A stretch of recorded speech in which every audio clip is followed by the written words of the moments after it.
Hey everybody, welcome to Volunteer Tip Tuesday, where every Tuesday we're going to give you a video that's going to give you tips on how to make a real difference in the lives of teenagers. Well, today's tip is very practical. It's going to help you to connect with students. It's going to help you get to know students better. It's going to help you show them that you care about them. And it's going to just overall make you a better youth leader. Here it is. Meet them on their turf. Hang out with them on their turf. Connect with students on their turf. Go to their turf.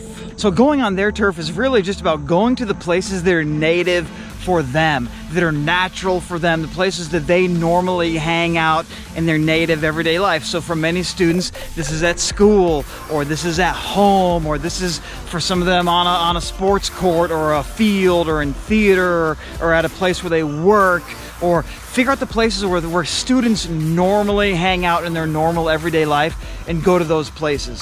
See, there's something different about you going there versus them coming to where you are. Like normally they meet you at the church, or they meet you at a house where your ministry meets, or they meet you at wherever it is that you guys normally meet. That's probably not their turf. Maybe it's not even your turf, but going to their turf means intentionally going to the places where they're in their natural environment.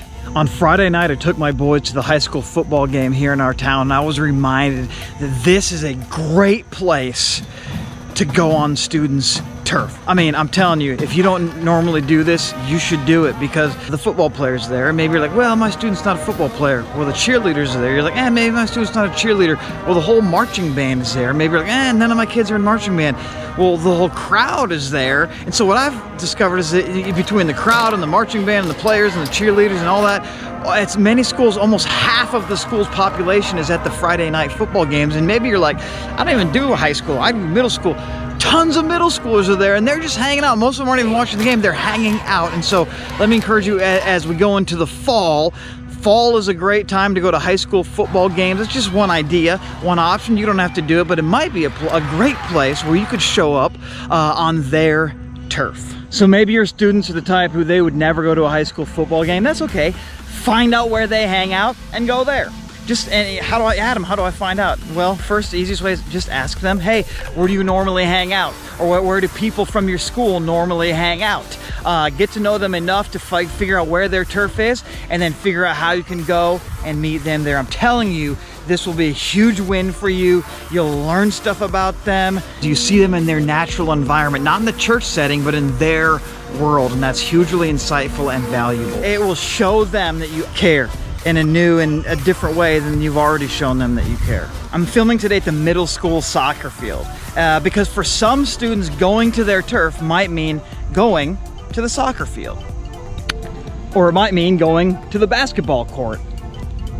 Maybe going on their turf means going to the school. In my very first youth ministry that I ever served in, the schools there literally let us come in and hang out with the students for lunch. And so we would go weekly to have lunch with students, and it was a huge opportunity for us to connect with students, to see them in their native environment, just hanging with their friends. It allowed us to meet their friends. It allowed us to help them talk to their friends about God and about church, and help them invite their friends. And there was so much value that we gained, and that students gained, from us being able to go and have lunch on their turf.